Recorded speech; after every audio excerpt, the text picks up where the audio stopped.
प्यारे दोस्तों, welcome to my YouTube channel. मैं आपका एक बार फिर से वेलकम करती हूँ मेरे यूट्यूब चैनल में। और आज का हमारा टॉपिक है रिक्सिया में रिप्रोडक्शन किस तरह से होता है। इससे पहले हम डिस्कस कर चुके हैं, मेरे पार्ट 1 में मैंने डिस्कस किया है रिक्सिया के स्ट्रक्चर के, थैलेस स्ट्रक्चर के कुछ इम्पॉर्टेंट फीचर्स। आप पार्ट 2 देखने से पहले पार्ट 1 जरूर देखेंगे, आपकी अंडरस्टैंडिंग के लिए काफ़ी बेनिफिशियल रहेगा। और उसकी पार्ट 1 की जो लिंक है वो मैंने अपनी डिस्क्रिप्शन में दे दी है, आप वहाँ से जाकर के चेक कर सकते हैं।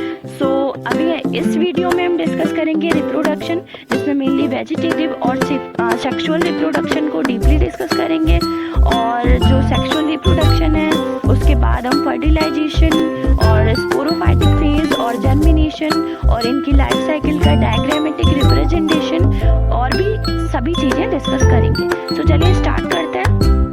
चलिए मेरे प्यारे दोस्तों, अब हम डिस्कस करेंगे रिप्रोडक्शन इन रिक्सिया, यानी रिक्सिया के अंदर रिप्रोडक्शन किस तरह से होता है। अगर हम इनके रिप्रोडक्शन की बात करें तो इनमें मेनली वेजिटेटिव और सेक्सुअल तरह का रिप्रोडक्शन होता है। कौन सा? वेजिटेटिव और सेक्सुअल। आपका जो वेजिटेटिव रिप्रोडक्शन है उसमें मेनली जो वेजिटेटिव रिप्रोडक्शन है उनमें मेनली आपके डेथ और डिके मेथड और एडवेंटिशियस रूट और अपाइसिस और राइजॉइड्स और ट्यूबर्स बहुत सारे तरह के होते हैं। उनको हम सभी को डिस्कस करेंगे अभी। सबसे पहले हम डिस्कस करते हैं डेथ और decay method. Death and decay method, इसमें मेनली क्या होता है, जैसा कि आपको नाम से ही समझ में आ रहा होगा, डेथ एंड डिके, यानी जो पार्ट है उनकी डेथ हो और ख़राब हो, वो रोट हो जाए और नया प्लांट जो है डेवलप कर जाए। इसमें क्या होता है कि हम जानते हैं कि जो रिक्सिया का थैलस होता है ये डाइकोटोमसली ब्रांच्ड होता है। डाइकोटोमसली का मतलब ये देखिए, नीचे से एक ब्रांच आ रही है और ऊपर ये 2 ब्रांच में डिवाइड हो जा रही है। इसी ब्रांचिंग को हम कहेंगे डाइकोटोमसली ब्रांच। ठीक है, अब इसमें क्या होता है कि जो ग्रोइंग पॉइंट होता है वो एपिकल नॉच पे प्रेजेंट होता है। यहाँ पर ये जो स्ट्रक्चर है यहाँ पर इस तरह से थ्रेड लाइक स्ट्रक्चर होते हैं फिलामेंट की तरह, तो उन्हें हम एपिकल नॉच कहते हैं। ठीक है। और इनका जो बेसल और पोस्टीरियर पार्ट है वो क्या होता है कि रूटिंग करना, यानी डिसइंटीग्रेशन करना। एजिंग हो जाए, मतलब बहुत ज़्यादा एज का हो जाए या ड्रॉट हो जाए, सूखा पड़ जाए, इस तरह की कंडीशन में क्या होता है, पीछे के जो ये पोर्शन है इनका, जो ये थैलस है, ये डिके होने लगता है, ख़राब होने लगता है। फिर क्या होता है कि इस प्रोसेस में जो ये नीचे का थैलस है ये तो ख़राब हो गया, ऊपर क्या हुआ कि 2 तरह के जो फ्रेगमेंट थे वो प्रोड्यूस हो गए और इन्होंने ग्रो करके 2 नए थैलस बना लिए। इसी तरह के जो रिप्रोडक्शन है उससे हम वेजिटेटिव रिप्रोडक्शन के अंदर रखते हैं और इस मेथड को हम डेथ और डिके मेथड कहते हैं। आई थिंक आपको ये समझ में आया होगा। चलिए आगे बढ़ते हैं और आप इनका नोट्स भी बनाते जाएं। मैं अपनी एक वेबसाइट बनाऊंगी, उस वेबसाइट पे सारे PDF अपलोड करते रहूँगी, जिससे आपको आसानी रहेगी नोट्स फाइंड आउट करने के लिए। चलिए हम आगे बढ़ते हैं और डिस्कस करते हैं वेजिटेटिव रिप्रोडक्शन। मेरे प्यारे दोस्तों, अगला है बाय एडवेंटिशियस ब्रांचेस।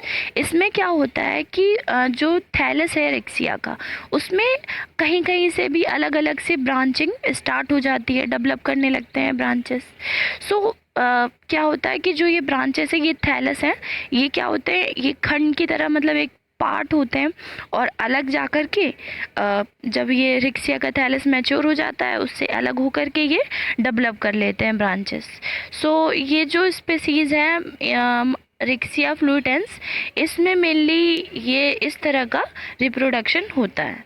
ओके, फिर है हमारा बाय परसिस्टेंट अपाइसिस। इसमें क्या होता है कि जब समर की कंडीशन आती है, ड्राई होता है, मतलब सूखा पड़ता है, जब पानी की कमी हो जाती है, तो क्या होता है कि इनका जो पूरा थैलस है, जैसे कि आपका एक रिक्सिया डिस्कॉलर नाम की स्पीसीज है, इसमें क्या होता है कि ये क्या करते हैं, थैलस जो होते हैं वो सूख जाते हैं और डिस्ट्रॉयड हो जाते हैं और जो इनका ग्रोइंग पॉइंट है वो छूट जाता है। फिर क्या होता है कि जो ग्रोइंग पॉइंट है वो सॉइल के अंदर डीप मतलब अंदर क्या होता है, डीप ही थिक होता चला जाता है, मोटा होता चला जाता है, और जब फेवरेबल कंडीशन आती है तब वो डेवलप होता है न्यू थैलस में।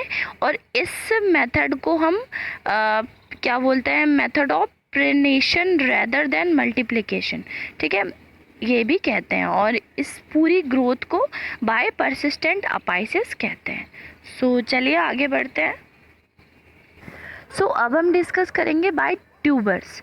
अब क्या होता है, ट्यूबर्स क्या होते हैं कि जो आपका रिक्सिया प्लांट है उसके बॉडी पर इस तरह के फिलामेंट की तरह और स्फेरिकल स्ट्रक्चर हो जाते हैं, ऐसे लोब की तरह स्ट्रक्चर हो जाते हैं, इन्हें हम ट्यूबर्स कहते हैं। हम डिस्कस करते हैं, देखते हैं इनमें किस तरह से रिप्रोडक्शन होता है। क्या होता है कि जब ग्रोइंग सीजन का एंड चल रहा होता है तो जो थैलस के अपाइसेस हैं वो मोटे होने लगते हैं और एक तरह के पेरिनेशन ट्यूबर्स का फॉर्म करते हैं, इस तरह के ट्यूबर्स फॉर्म करते हैं। ये क्या होता है कि जब इनकी बॉडी के अंदर अनफेवरेबल कंडीशन आती है, तो जैसे आपके रिक्सिया डिस्कॉलर और रिक्सिया बाइलेडरी और रिक्सिया पेरिनेरिस एंड रिक्सिया वेसिकटा नाम की स्पीसीज़ हैं, ये क्या होती हैं, अनफेवरेबल कंडीशन में जो ट्यूबर्स हैं वो न्यू थैलस का रिप्रोडक्शन करते हैं या फॉर्म करते हैं न्यू थैलस को। अब हम डिस्कस करते हैं बाय राइजॉइड्स। इसमें क्या होता है कि जो एपिकल पार्ट होता है यंग राइजॉइड का वो डिवाइड होता है और फिर से रीडिवाइड होता है, मतलब डिवाइड होता चला जाता है, और एक गैमा मतलब इस तरह की स्ट्रक्चर, स्फेरिकल स्ट्रक्चर, बहुत सारे सेल एक जगह इकट्ठा होकर के गैमा लाइक स्ट्रक्चर बना लेते हैं। और जैसे कि आपका एक रिक्सिया ग्लाउका है, इस स्पीसीज़ में क्या होता है कि गैमा लाइक स्ट्रक्चर बनती है जिसमें क्लोरोप्लास्ट होता है और जो कि कैपेबल होता है न्यू थैलस को डेवलप करने के लिए। क्लोरोप्लास्ट प्रेजेंट होगा तो ये फोटोसिंथेसिस कर पाएंगे, और फोटोसिंथेसिस कर पाएंगे तो ये नए तरह के जो थैलस है उनको प्रोड्यूस कर पाएंगे। आई थिंक ये आपके लिए अंडरस्टैंडिंग रहे होंगे। चलिए हम आगे बढ़ते हैं और डिस्कस करते हैं इनके अंदर सेक्सुअल रिप्रोडक्शन। मेरे प्यारे दोस्तों, अगर हम सेक्सुअल रिप्रोडक्शन की बात करें तो सेक्सुअल रिप्रोडक्शन में मेनली रिक्सिया के अंदर oogamous टाइप का रिप्रोडक्शन होता है। oogamous टाइप में क्या होता है कि फीमेल जो रिप्रोडक्टिव बॉडी है उसे कहते हैं हम आर्चिगोनिया, और जो मेल रिप्रोडक्टिव बॉडी है उसे कहते हैं एंथ्रीडिया। जो जहाँ पर एंथ्रीडिया और आर्चिगोनिया का फॉर्मेशन होता है उसे कहते हैं हम सेक्सुअल रिप्रोडक्शन। चलिए हम डिस्कस करते हैं इसके बारे में। ठीक है, oogamous टाइप का होता है और यहाँ पर आर्चिगोनिया की स्पेलिंग ARCHE होगी, मिस टाइप हुआ है।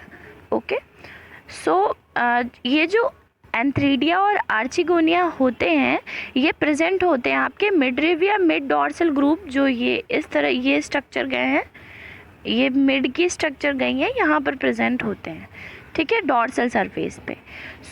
इनके अंदर जो सेक्स ऑर्गन है वो डेवलप होते हैं एक्रोपेटल सक्सेशन में, और कुछ स्पीसीज़ हैं इनके अंदर जो कि होमोथैलिक होती हैं, और कुछ स्पीसीज़ हैं जो हेट्रोथैलिक होती हैं। हेट्रोथैलिक स्पीसीज़ में मेनली रिक्सिया हिमालयंसिस है वो रखी गई है मेनली, और मोनोस्पेसीज जो होती हैं वो प्रोट्रेंडस होती हैं। प्रोट्रेंडस का मतलब है कि जो मेल रिप्रोडक्टिव बॉडीज़ हैं वो फीमेल रिप्रोडक्टिव बॉडीज़ से पहले जनरेट हो जाते हैं। चलिए हम डिस्कस करते हैं आगे।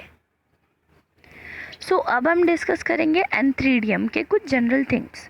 एंथ्रीडियम की बात करें तो जो एंथ्रीडियम होता है ये आपका डॉर्सल सरफेस की कैविटी पे एक एंथ्रीडियल चैम्बर प्रेजेंट होता है, वहाँ पर पाया जाता है।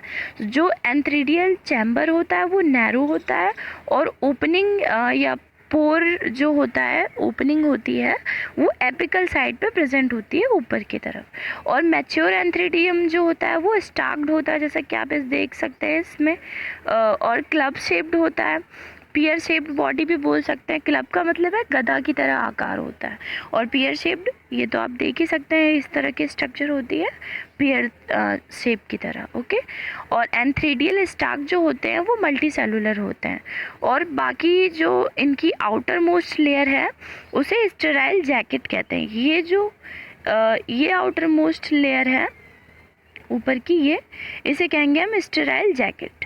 ओके, सो जो इनकी जैकेट के इनसाइड बहुत तरह के स्मॉल और क्यूबिकल एंड्रोसाइड मदर सेल्स प्रेजेंट होते हैं। ये जो आपको ये स्ट्रक्चर दिख रहे हैं, ये हैं आपके एंड्रोसाइड मदर सेल्स। चलिए आगे डिस्कस करें कुछ और जनरल थिंग्स। जो एंड्रोसाइड मदर सेल्स होते हैं उनमें क्या होता है कि डेंस साइटोप्लाज्म प्रेजेंट होता है और एक लार्ज न्यूक्लियस प्रेजेंट होता है। जैसा कि आप इधर देख सकते हैं, ये जो एंथ्रोजॉइड है इन्हीं के अंदर डेंस साइटोप्लाज्म और लार्ज न्यूक्लियस प्रेजेंट होगा। ये क्या होगा, जो कि डायगोनली डिवाइड करके दो एंड्रोसाइट्स को फॉर्म करेंगे। ओके, और एंथ्रोजॉइड जो होते हैं वो माइन्यूट यानी बहुत छोटे स्ट्रक्चर यूनिन्यूक्लिएट होते हैं और कंटेन होते हैं दो लॉन्ग फ्लैजिला से, जो कि इनका एंटीरियर एंड होता है उस पे। और हर एंड्रोसाइट में मेटामॉर्फोसिस प्रोसेस होता है सिंगल स्ट्रक्चर में, और जिसे हम एंथ्रोजॉइड कहते हैं या स्पर्मेटोजॉइड भी कहते हैं या स्पर्म भी कहते हैं। जो इनका लोअर फ्लैजिला होता है वो अपर फ्लैजिला से बड़ा होता है और इनके अंदर डेहिसेंस होता है, प्रोसेस होती है जिसमें जो एंथ्रीडियम है वो इनलार्ज होता है, बड़ा होता है, जो कि प्रेजेंस ऑफ वाटर में ही होता है। ओके, फर्टिलाइजेशन के लिए मैच्योर होता है। सो ये वाटर की प्रेजेंस होना इसमें बहुत ही इम्पॉर्टेंट है। सो चलिए आगे हम डिस्कस करते हैं। सो मेरे प्यारे दोस्तों, अब हम डिस्कस करेंगे आर्चिगोनियम के कुछ जनरल कैरेक्टर्स या जनरल थिंग्स, और उनकी जो स्ट्रक्चर होती है वो किस तरह की होती है ये डिस्कस करते हैं। सो क्या होता है कि आर्चिगोनियम जो होता है ये एम्बेडेड होता है जो आर्चिगोनियल कैविटी है उसमें, और डॉर्सल सरफेस के जो गैमेटोफाइट होता है उसके डॉर्सल सरफेस पे। ओके, जो इनका अपर पार्ट है वो कैविटी के बाहर रिप्रोड्यूस होता है। जैसे कि आप ये नेक सेल्स देख सकते हैं, ये जो सेल्स हैं ये इनकी जो कैविटी होगी, आर्चिगोनियल कैविटी होगी, उसके बाहर क्या बोलते हैं प्रोड्यूस होंगे या ग्रोथ करेंगे। सो जो आर्चिगोनियम है वो ये फ्लास्क शेप होता है, आप देख सकते हैं इस स्ट्रक्चर को, फ्लास्क की तरह स्ट्रक्चर है, और ये बना हुआ होता है एलोंगेटेड नेक और ग्लोब्यूलर वेंटर जो सेल्स होते हैं उनसे। ओके, इधर देख सकते हैं ये जो सेल्स हैं ये वेंटर सेल्स हैं, और ये कैनाल की तरह स्ट्रक्चर आपको जो दिख रही है ये आपकी नेक कैनाल है, और यहाँ पर ये सेल्स प्रेजेंट है, इन्हें हम नेक सेल्स कहेंगे। ऊपर की तरफ ये सेल्स प्रेजेंट है, इन्हें कहेंगे कवर सेल्स। ओके, सो जो वेंटर सेल्स होते हैं वो सेसाइल होते हैं और सराउंडेड होते हैं, इनकी जो एक सेल थिक लेयर होती है जो कि 12 से लेके 20 सेल से बनी होती है। ये जो सेल, ये जो सराउंडेड है, ये इसमें मेनली 12 से लेकर के 20 सेल्स प्रेजेंट होते हैं। और जो आपका नेक होता है उसमें लगभग 4 से लेकर के 6 तक नेक कैनाल सेल्स प्रेजेंट होते हैं, जो कि 6 होते हैं जो वर्टिकल रो में प्रेजेंट होते हैं। मैं शो करती हूँ, 1 मिनट। ये देखिए जो ये नेक सेल्स हैं यहाँ पर 4 से लेकर के 6 सेल्स हैं नेक कैनाल में सेल्स प्रेजेंट हैं, और ये देखिए वर्टिकल रो में सराउंडेड है। जो इनका टिप होता है वहाँ पे प्रेजेंट होते हैं 4 कवर सेल्स, या हम इन्हें लिड सेल्स भी कहते हैं। इसमें डायग्राम में मैंने आपको शो किया था, एक बार फिर से शो कर देती हूँ।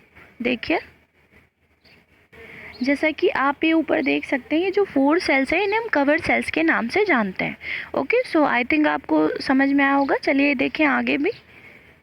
सो क्या होता है कि जो लॉन्गिट्यूडनल रो होते हैं उनमें 6 से 9 तक सेल्स प्रेजेंट होते हैं, और जो वेंटर होते हैं, ये जो आउटर ये जो स्ट्रक्चर है यहाँ पर वेंटर सेल्स प्रेजेंट होते हैं। ये क्या होता है, स्मॉल वेंट्रल कैनाल जो होती है या लोअर लार्ज एग सेल जो है, ये देखिए एग सेल यहाँ पर प्रेजेंट होते हैं, और ये जो अंदर की तरह ये कैविटी है अंदर की तरफ, इसे हम वेंटर कैविटी कहते हैं। ओके, और जो ये नीचे की तरफ ये स्ट्रक्चर प्रेजेंट है इसे हम स्टाक कहते हैं। सो क्या होता है कि जब टाइम आता है फर्टिलाइजेशन का सेल्स के, तो क्या होता है कि जो एग होता है उसको छोड़कर बाकी जो पूरी इनकी बॉडी है, ये जो आर्चिगोनियम है, ये डिसइंटीग्रेट हो जाता है और फॉर्म करता है एक म्यूसिलिजिनस लिक्विड का, और जो कि क्या करता है, जो स्पर्मेटोजॉइट्स होते हैं या स्पर्म्स होते हैं या मेल रिप्रोडक्टिव पार्ट्स होते हैं, उनको क्या करते हैं, ये एंट्री का मतलब एंट्री देते हैं। फिर क्या करते हैं, जो अल्टीमेट प्रोडक्ट होता है जैसे कि जाइगोट जिसे कहते हैं वो प्रोड्यूस होता है। सो अल्टीमेट प्रोडक्ट होता है उसे हम जाइगोट कहते हैं। सो आई थिंक आपके लिए अंडरस्टेबल है। चलिए डिस्कस करते हैं आगे। सो मेरे प्यारे दोस्तों, अब हम डिस्कस करेंगे फर्टिलाइजेशन, यानी जो आपका रेक्सिया है इसके अंदर फर्टिलाइजेशन कैसे होता है। मैंने अभी डिस्कस किया जो एंथ्रीडियम और आर्चिगोनिया की स्ट्रक्चर है उसको। सो अब हम डिस्कस करेंगे फर्टिलाइजेशन। सो फर्टिलाइजेशन में मेनली क्या होता है कि जो वाटर होता है वो काफ़ी इसेंशियल होता है फर्टिलाइजेशन के लिए। ये क्या करता है कि जो वाटर होता है ये एंटर करता है आपका एंथ्रीडियल चैम्बर में, और जो एपिकल सेल्स होते हैं एंथ्रीडियल वॉल के वो सोलन यानी घुलने लगते हैं, गल जाते हैं एंड एब्जॉर्ब करते हैं वाटर को। ये सेल्स जो होते हैं ये सॉफ्ट होते जाते हैं और फाइनली क्या होते हैं, ब्रेक डाउन होते हैं और रिलीज़ करते हैं एंथ्रोजॉइड को। बहुत सारे एंथ्रोजॉइड को ये रिलीज़ करते हैं। फिर क्या होता है कि जो ये एंथ्रोजॉइड्स हैं ये बाहर आते हैं और डॉर्सल जो इनका सरफेस होता है वहाँ पर थैलेस का फॉर्मेशन करते हैं। फिर जो एंथ्रीडियल चैम्बर है जहाँ पे ये स्विम करके पहुँचते हैं और थिन जो फिल्म वाटर होता है वो जो इनका आर्चिगोनियम होता है उसके माउथ पर इनको लेकर के जाता है। और जो वेंट्रल कैनाल सेल होते हैं या हम नेक कैनाल सेल्स होते हैं वो अभी मैंने बताया था कि जब फर्टिलाइजेशन होता है तब वो डिसइंटीग्रेट होते हैं और म्यूसिलिजिनस मास को रिप्रोड्यूस करते हैं और एब्जॉर्ब करते हैं वाटर को, स्वेल्स अप होते हैं और बाहर आते हैं कवर सेल्स जो कि आपके अपार्ट होते हैं, अलग हो जाते हैं। और म्यूसिलिजिनस मास जो होता है वो कंसिस्ट होता है केमिकल सब्सटेंस जो कि सॉल्युबल, जिसमें प्रोटीन्स होते हैं और कंटेन्स होते हैं इनऑर्गेनिक सॉल्ट्स जो कि पोटेशियम के बने हुए होते हैं। सो आगे हम डिस्कस करते हैं क्या होता है। अब क्या होता है कि जो इनकी जो बॉडीज़ थे, स्पर्म बॉडीज़ थे, वो इनकी नेक कैनाल सेल्स तक पहुंच जाते हैं। फिर क्या होता है कि बहुत सारे जो ये नेक कैनाल सेल्स थे और जो वेंट्रल कैनाल सेल्स थे, जो एग सेल है उसको छोड़ के बाकी ये सभी म्यूसिलिजिनस एक तरह के लिक्विड में बदल जाते हैं, कन्वर्ट हो जाते हैं। अब क्या होता है, बहुत सारे एंथ्रोजॉइड एंटर करते हैं आर्चिगोनियल नेक में जो कि आपका एक कीमोटैक्टाइल रिस्पॉन्स होता है एग को, और हर जो एंथ्रोजॉइड होता है वो पेनिट्रेट करता है एग को और फर्टिलाइजेशन होता है। ओके, और जो फ्यूज़न होता है आपका, वो जो मेल न्यूक्लियस है और फीमेल न्यूक्लियस है वो फॉर्मेट होते हैं और एक डिप्लॉइड जाइगोट का फॉर्मेशन करते हैं जिसे हम oospore के नाम से जानते हैं। और जो फर्टिलाइजेशन है वो अपनी जो इनकी गैमेटोफाइटिक फेज़ है वो ख़त्म हो जाती है, यानी इस फेज़ को हम गैमेटोफाइटिक फेज़ कहते हैं। यानी मेल एंथ्रीडियम का फीमेल आर्चिगोनियम को फर्टिलाइज़ करना, इसे हम गैमेटोफाइटिक फेज़ कहते हैं। सो आई थिंक आपको ये अंडरस्टेबल रहे होंगे। सो चलिए आगे हम डिस्कस करते हैं कुछ और थिंग्स। सो मेरे प्यारे दोस्तों, जब इनके अंदर स्पोरोफाइटिक फेज़ हो जाता है, जब फर्टिलाइजेशन होता है यानी फीमेल और मेल जो न्यूक्लियस होते हैं जब एक दूसरे को फर्टिलाइज़ करते हैं, जब डिप्लॉइड जाइगोट बनाते हैं, तब उसके बाद एक इनके अंदर फेज़ जनरेट होती है जिसे हम स्पोरोफाइटिक फेज़ कहते हैं। सो अभी मैं डिस्कस करती हूँ स्पोरोफाइटिक फेज़ के बारे में। सो चलिए मैं स्टार्ट करते हैं। सो मेरे प्यारे दोस्तों, जैसा कि हम जानते हैं कि जो जाइगोट होता है वो फर्स्ट सेल होता है, इनका स्पोरोफाइट का फर्स्ट सेल होता है।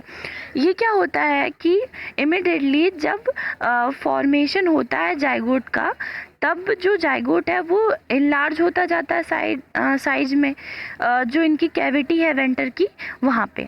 जो जाइगोट होता है वो फर्स्टली डिवाइड होता है ट्रांसवर्सली इनटू 2 सेल्स में। यानी जो जाइगोट है वो सबसे पहले 2 सेल्स में डिवाइड होता है, जैसे कि आप ये डी स्ट्रक्चर में देख सकते हैं। अभी मैं आपको डायग्राम भी सही से समझाऊंगी। फिर क्या होता है कि ये जो 2 सेल्स हैं ये अगेन डिवाइड होती हैं और फॉर्म करती हैं 4 सेल्ड स्ट्रक्चर को, जो कि क्वाड्रेंट होता है, जिससे जो ये 4 सेल स्ट्रक्चर है इसे हम क्वाड्रेंट स्ट्रक्चर कहते हैं। फिर क्या होता है कि ये फिर से वर्टिकल डिवीज़न करते हैं और वर्टिकल डिवीज़न करने के बाद ये 8 सेल्स स्ट्रक्चर का फॉर्मेशन करते हैं, जिसे हम ऑक्टेंट स्टेज कहते हैं। फिर क्या होता है, ये डिवाइड होते चले जाते हैं, रीडिवाइड होते हैं, इरेगुलरली डिवाइड होते चले जाते हैं और स्फेरिकल मास जिसमें 20 से लेकर के 40 सेल्स तक फॉर्मेशन करते हैं। सो आगे क्या होता है, फिर इनके अंदर पेरिक्लिनल डिवीज़न होने लगता है। पेरिक्लिनल का मतलब है, मतलब जो इनकी प्लांट बॉडी का सरफेस होता है उसी सरफेस के अकॉर्डिंग जो डिवीज़न होता जाए उस डिवीज़न को हम पेरिक्लिनल डिवीज़न करते हैं। इसमें क्या होता है कि जो आउटर लेयर होती हैं सेल्स की वो कट ऑफ हो जाती हैं, जिससे और उसके बाद जो होता है रिप्रोड्यूस जो बॉडी स्ट्रक्चर होती है उसे हम एम्पीथीसियम कहते हैं। इसमें क्या होता है, और जो इनर सेल्स होते हैं ये जो इधर की स्ट्रक्चर होंगे उन्हें कहेंगे एंडोथीसियम। फिर क्या होगा, जो एम्पीथीसियम है ये पहले कंसिस्ट होगा एक जैकेट कैप्सूल से, कैप्सूल की तरह स्ट्रक्चर ऊपर ही इस तरह की लेयर प्रेजेंट होगी, वो जैकेट की तरह उसे हम कैप्सूल कहते हैं, जैकेट ऑफ कैप्सूल कहते हैं। फिर क्या होगा कि इनके अंदर न्यूट्रिशन ज़्यादा रहेगा, फिर एक एक स्पोर इनके अंदर जनरेट होने लगेंगे, जो स्पोर्स हैं उन पे न्यूट्रिशन उनको मिलता रहेगा और जो आउटर मोस्ट लेयर है वो जो इनकी जैकेट है वो बनाती रहेगी मैच्योर स्पोरोफाइट को। फिर क्या होगा, जो एंडोथीसियम है वो डेवलप होगा स्पोर मदर सेल्स में, और जो स्पोर मदर सेल है वो 2 तरह के सक्सेसिव डिवीज़न करती है और क्या बोलते हैं स्पोर्स का फॉर्मेशन करती है। सो चलिए आगे देखते हैं। अब क्या होता है कि जो रिडक्शन डिवीज़न होता है उसमें 4 हैप्लॉइड स्पोर्स बनते हैं। फिर क्या होता है, जिनमें जो स्पोरोजीनियस टिश्यू होते हैं आपके वो स्टेराइल रह जाते हैं खाली, जिसे हम नर सेल के नाम से जानते हैं। और जो आपका मैच्योर स्पोरोफाइट है वो ग्लोब्यूल्स की तरह एक कैप्सूल लाइक स्ट्रक्चर इस तरह की, ये जो अंदर दिखे नर सेल्स दिख रहे हैं और ऊपर की ये जो है वेंटर है और ये एक स्पोर मदर सेल्स को रिप्रेजेंट कर रहा है और ये जैकेट है जिसे हम एम्फीथीसियम के नाम से जानते हैं।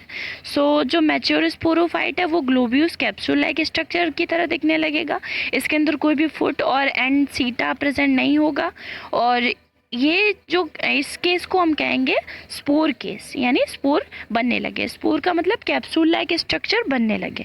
सो क्या होता है कि जो कैप्सूल है यानी जो स्पोर है वो प्रोवाइड करता है एक स्टेराइल जैकेट को, जैकेट लेयर को, जो कि 1 सेल्ड होती है थिकनेस में, और जो जैकेट लेयर के इनसाइड पे स्पोर्स जो होते हैं वो प्रेजेंट होते हैं, जो कि लिबरेटेड हो जाते हैं जब इनके अंदर ब्रेक हो जाएगा ये जो सराउंडिंग टिश्यू है, ये जो थैलस है, ये जब ब्रेक होगा उसके बाद, और जब लिबरेशन होगा उसके बाद जो स्पोर हैं वो जर्मिनेट करेंगे फेवरेबल कंडीशंस में और क्या होगा, प्रोड्यूस करेंगे जर्म ट्यूब को और न्यू तरह के इंडिविजुअल रिक्सिया प्लांट को।